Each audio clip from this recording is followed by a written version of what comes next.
une, à la deux. Bonjour, bienvenue dans ce nouvel épisode de Vesper en vidéo. Alors depuis le début de cette série, on explore l'intelligence artificielle, non pas que sous l'angle de la technologie, mais plutôt de ce que ça révèle de nous, de nos postures, de nos résistances et de nos usages. Quelles sont les bonnes pratiques? Quelles sont les clés pour faire de l'IA un levier puissant, personnalisé et maîtrisé, si on peut le maîtriser d'ailleurs. Bénédicte, c'est là que ton rôle de consultante et de formatrice prend tout son sens. Tu accompagnes les pros à transformer l'outil en allié, à identifier ce qui leur est vraiment utile, à structurer une approche qui les fait grandir. On va parler méthode, posture, gouvernance et surtout comment construire une relation saine et fertile avec l'IA. Alors, avant même de cliquer, d'écrire un prompt, quelles sont selon toi les bases à connaître pour une utilisation responsable de l'IA? Alors déjà, se mettre devant l'écran avec une posture de curiosité. Ok.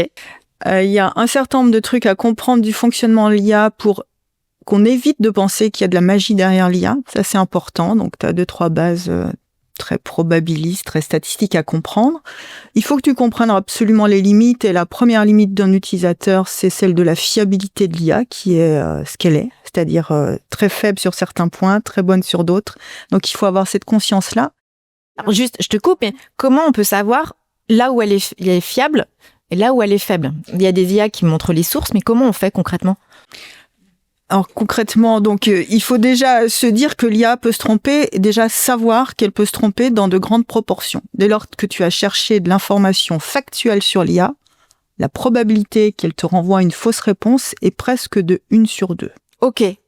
Voilà. Ah ça pose les bases. Donc tout ce qui est très factuel, la date, le nom, la loi, la citation typiquement, l'IA va inventer un truc qui ressemble à une bonne réponse et qui n'en est pas une. Ok. Donc il y a aussi des façons d'induire des erreurs dans ta façon de prompter.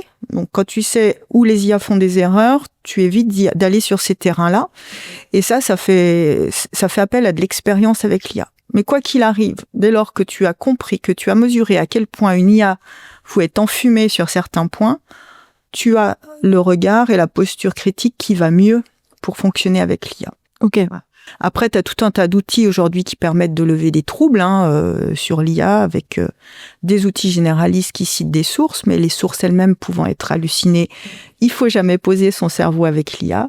Voilà, il y a tout un tas de techniques pour réduire le risque, mais le risque est présent et j'ai envie de dire heureusement, parce que le jour où l'IA ne fait plus d'erreurs, on ne repasse plus son cerveau et on devient les passe-plats de l'IA. Donc, il faut un peu chérir ces erreurs parce qu'elles nous gardent en éveil.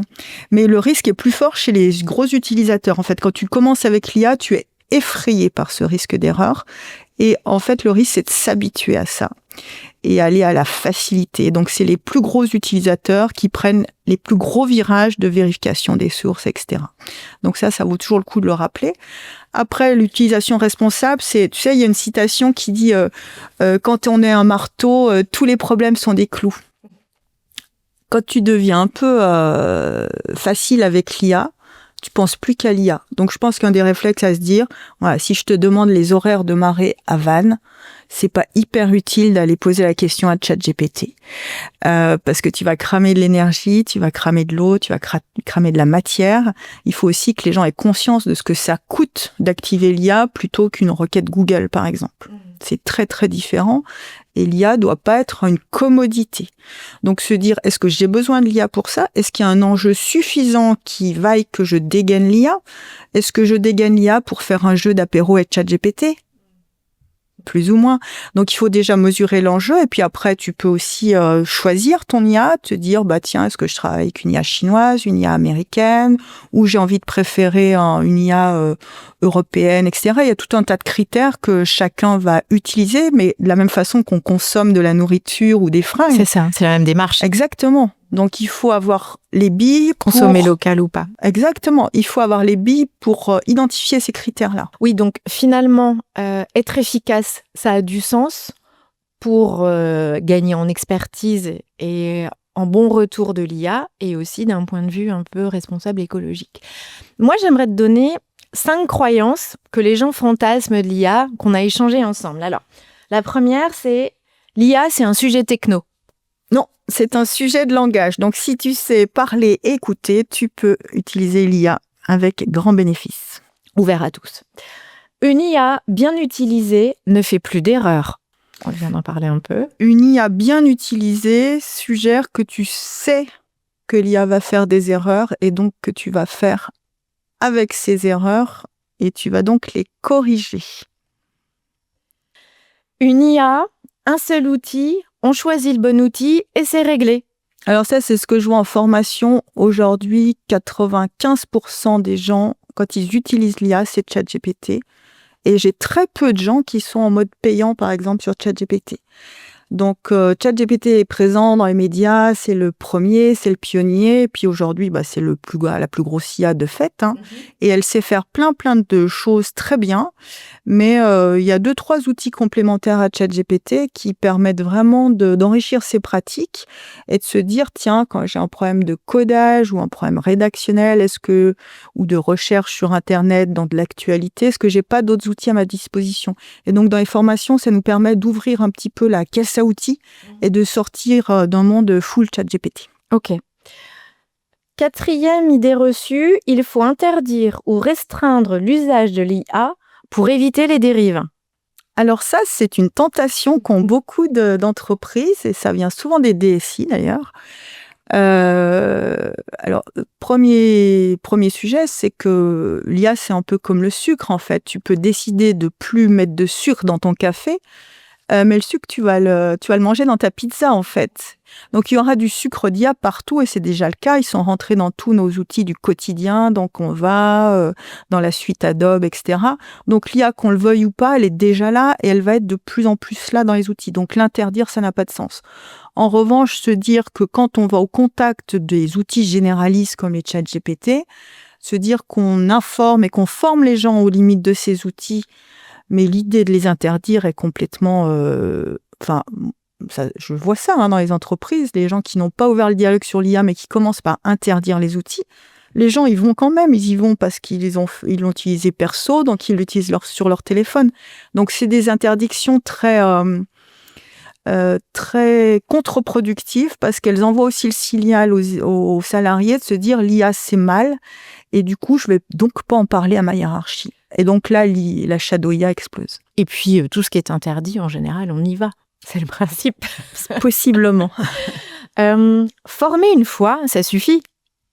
Alors ça, c'est aussi une croyance de se dire, bon, j'envoie toutes mes équipes se former à l'IA, donc pour beaucoup, ça va être le pied à l'étrier, ils vont comprendre, ils vont savoir les limites, les potentiels, les opportunités, etc.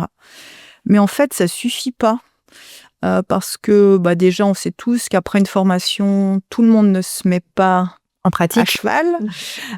Donc, même si toutes les formations sont faites pour que les gens aient un maximum d'outils très concrets pour qu'ils les appliquent dès le lendemain, on sait qu'il y a une part de gens qui n'y va pas et dans une semaine, ce sera trop tard pour y retourner. Ils auront perdu le peu de réflexes qu'ils avaient. Mais en fait, l'IA, c'est un sujet qui évolue tellement vite. Pour que les gens s'approprient réellement l'IA, il faut que ce soit vraiment piloté dans l'entreprise et au-delà de la formation, qu'il y ait des espaces pour parler de l'IA dans l'entreprise. Donc, c'est déjà ouvrir. C'est à ça que servent les formations pour moi. On va donner une première couche de culture IA à tout le monde. On va comprendre tous les mêmes mots, les mêmes enjeux. On aura la même vision du truc. Et c'est le début d'une conversation à ouvrir dans l'entreprise. Mais c'est pas du tout une finalité, la formation. Et moi, j'ai une dernière croyance, dont on entend, l'IA va faire le job à ma place. Toi, t'en penses quoi? Alors, c'est vraiment ta croyance, Annabelle, à toi? Ça n'est pas la mienne, mais je l'entends beaucoup. Et je pense que c'est aussi une posture des marketeurs, de la com, de se dire, va faire le job à ma place, va prendre ma place, tu vois. On entend aussi beaucoup, tiens, moi, je fais pas appel à un graphiste, je vais faire mon logo avec l'IA. C'est tout ce que ça peut révéler. Moi, je le pense pas, mais on l'entend. Alors, dans le monde de l'IA, il y avait un petit running gag qui n'est pas du tout un gag, c'est de se dire tu vas pas être remplacé par l'IA, tu vas être remplacé par quelqu'un qui utilise mieux l'IA que toi. Ouais. Je trouve que c'est une pirouette formelle qui est assez loin de la réalité Enfin, je comprends qu'on puisse se réassurer avec ça, mais moi, je commence uniquement à voir en formation des gens qui témoignent de risques très concrets pour leur poste, voire qui ont perdu leur poste à cause de l'IA. C'était encore le cas hier. Voilà. Donc, la menace, elle est là. C'est pas une vue de l'esprit. Après, c'est très orienté sur est-ce que j'ai une vision optimiste ou pessimiste des choses. Tout dépend de ton poste aussi. Et je pense que moi, ce qui nous protège beaucoup, c'est le fait d'être dans des petites structures, TPE, PME. Parce qu'on est tous tellement polyvalents. Oui, multitâches. Et surtout, nos métiers sont reliés aux autres. On n'est pas dans une tour à la défense et devant un fichier Excel. On a tous un enjeu de relation avec des collègues, des clients, des fournisseurs, etc. Et là-dessus, on n'est pas tout à fait menacé aujourd'hui. Donc, je pense que c'est la meilleure barrière contre l'IA dans nos petites entreprises comme le tissu local. Donc, la menace, elle n'est pas hyper évidente aujourd'hui, mais on ne peut pas faire semblant qu'elle n'existe pas non plus, en fait. On parle de plus en plus donc de shadow IA, tu l'as dit un petit peu juste avant, et principalement en entreprise. Comment on incite les managers, la gouvernance, vraiment à ouvrir le sujet et à valoriser les usages en fait, pour grandir? C'est-à-dire que les managers, est-ce qu'ils portent un frein? Est-ce qu'ils sont au contraire leviers? Moi, j'ai plutôt l'impression que là, il y a une posture un peu malaisante pour beaucoup de personnes, beaucoup de salariés, pour se situer et s'enthousiasmer et vouloir y aller. Alors moi, aujourd'hui, je comprends totalement les salariés qui ne se dévoilent pas. Pourquoi je dis ça? Alors qu'ils devraient, je pense qu'on a tous à gagner à ce que les choses soient très claires. Je dis ça parce que les entreprises n'ont pas pris le sujet de l'IA comme un projet de transformation et du coup, on ne sait pas ce que les dirigeants veulent faire de l'IA. L'IA, c'est un truc assez particulier qui peut tout faire et du coup, ça n'a pas tellement de sens autre que celui qu'on veut bien lui faire porter. Et donc, en général, les directions générales, elles pensent à l'IA comme un outil de productivité. Et qui dit productivité, quand les temps sont bons et quand il y a du taf par-dessus la tête, la productivité est très entendable par les équipes. Quand le temps devient un peu plus nuageux, voire menaçant, la productivité, chez les salariés, elle sonne immédiatement comme la perte possible d'un emploi. Et donc, tant que les dirigeants n'ont pas posé, avec des mots, la finalité de l'IA, dire qu'est-ce que j'attends de l'IA pour ma boîte? Est-ce que j'attends de la productivité? C'est super normal d'attendre de la productivité, même si elle n'est pas immédiatement là, en vrai, dans les faits. Mais est-ce que j'attends plus de créativité? Est-ce que j'attends de l'innovation? Est-ce que j'attends plus de réflexion? Une meilleure profondeur d'analyse? Enfin, on peut attendre 1 million de trucs de l'IA, mais c'est jamais posé. Donc, dans le non-dialogue, les salariés s'imaginent le pire, les dirigeants sont assez loin de la réalité des usages, et ça profite à tous les risques possibles, en fait. C'est-à-dire les mésusages de l'IA, les risques en termes de confidentialité des données, les risques de passer trop de temps sur l'IA en n'obtenant aucun résultat utile pour l'entreprise, etc. Donc pour moi, l'enjeu, c'est de prendre la parole. Personne ne sait ce que ça va devenir. Donc l'idée, c'est pas d'être visionnaire vis-à-vis de l'IA. On ne sait pas forcément. Mais en tout cas, les dirigeants doivent dire qu'est-ce qu'ils en attendent là aujourd'hui. Les choses évolueront. Mais... Et moi, je vois bien, en formant des CODIR, ça peut être des 180 degrés total. C'est-à-dire qu'il y a des gens qui ont des projections d'opportunités avec l'IA dans leur boîte qui sont très fortes et qui embarquent les équipes.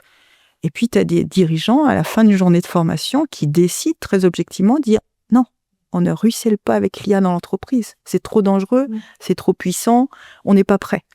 Donc, toutes les postures sont possibles. Donc, je comprends que les salariés sont un peu en mode moi, tant qu'on m'a pas dit, voilà, en mode discret. Et souvent, dans les formations, j'ai des gens qui me disent alors, moi, j'ai gagné 2 jours par semaine grâce à l'IA. Et je dis toujours, mais ton N+1 est donc au courant? Et mais la réponse, c'est 100%, mais jamais de la vie. Aujourd'hui, c'est un non-sujet. C'est un shadow sujet. Réussir avec l'IA, c'est donc trouver sa posture. Et tu rappelles que l'IA, c'est ni un maître, ni un esclave. Oui, Oui, ça fait référence, ni maître ni esclave, ni parent ni enfant. L'analyse transactionnelle, c'est un outil de psychologie qui dit voilà quelle posture tu adoptes vis-à-vis de ton interlocuteur.